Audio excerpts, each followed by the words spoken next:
Hey there, you're listening to the Automated Thought Leader Podcast. I'm your host, Kimberly Inez Mays, and I help coaches, speakers, authors, consultants, and thought leaders generate more leads and nurture leads with marketing automation.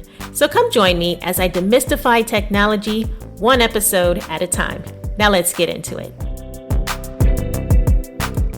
Hey there, my name is Kimberly Inez Mays, and I'm going to talk to you about how AI can transform your content. So you may have been inundated with all these AI tools. And yes, this is something that's probably not unfamiliar to you. But here's the thing, AI can really help you with your content in ways you haven't thought of before. And I'm not talking about, write a little prompt and then have that prompt generate some content. That's really only the beginning. I'm going to talk to you about some different ways that you can use things other than ChatGPT. So like I said in a previous recording, there are so many other ways that you can produce content, specifically images. Images are so important because imagery sells. So if you are a coach, a speaker, an author, digital thought leader, consultant in that space, then you know the importance of visuals. People are visuals. They need to see themselves in a situation. So if you can't put them in a scene, it's going to be harder to convey a message. And putting them in a scene actually makes things easier. When I did web design, I can't tell you how many hours I spent trying to hunt down the perfect stock photo and the perfect the perfect image for my clients, because a lot of them wanted very niche things. And if you're in a creative space, you know that the more niche the image, the more you got to pay for it. And a lot of my clients didn't have the budget to yet pay for it. So here's the thing. If you want images that convey a diverse array of people, situations, places, camera angles, and colors, then AI could be something that you use. So in the previous recording, I talked about my Midjourney AI image course. And Midjourney is a tool that you can use to create images similar to the images that you can create in ChatGPT. For those who don't know, ChatGPT has an image-based generation called DALL-E that is baked into the application, and it's made by the same company, OpenAI. And alternatively, if your budget does not allow for you to have a paid product, you can also use Microsoft Copilot or Bing Image Creator. Same thing. You can do what's called a prompt, get an image, describe it, describe the outcome, the subject, the scene, the lighting, and all of that. Put that together and then have it generate based on what you say. Now, if only it were that easy, right? Because you need to know how to give it directions, because it's not a genie that can read a mind. It's a genie that takes a specific set of instructions and executes it to the best of its ability. And it executes it based on images that it has been trained on, the model has been trained on, to come as close to the output as you want. And so what I was able to do is to take the students through the different ways to prompt in DALL-E versus Bing Image Creator and then versus Midjourney. So I talked about how I was sick for a couple of weeks, and that is how I created Midjourney images to still keep the attention going of my audience. And if you hear a meow in the background, I just want to put that out there that I do have a cat, and my cat will not be edited out. But what I will say is that AI can be used for so much more than just write me an email, write me a social media post, write me a blog post. You can do so much more with it that you haven't imagined.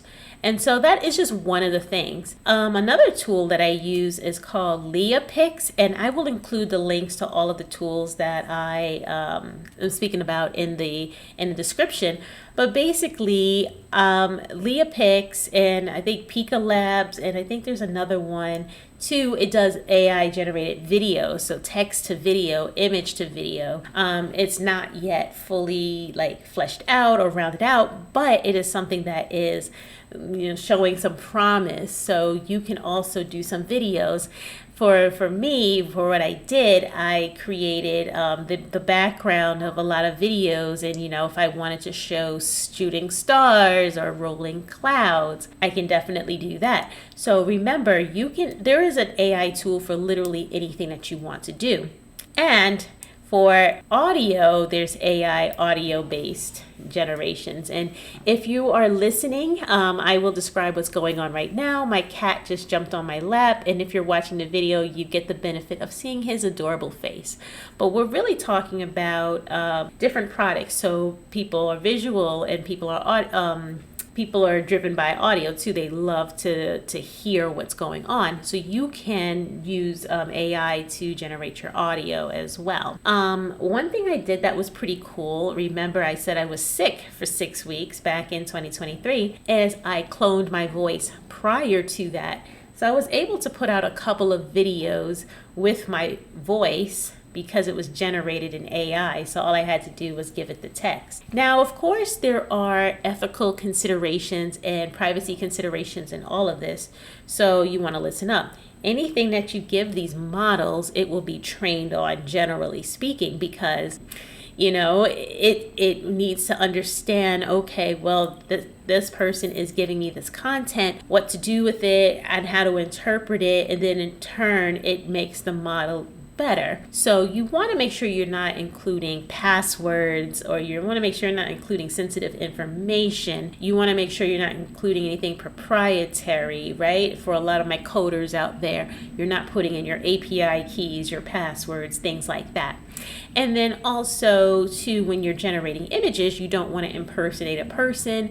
You don't want to copyright or try to trademark anything that's derived from AI, because it is not allowed. That is not permitted.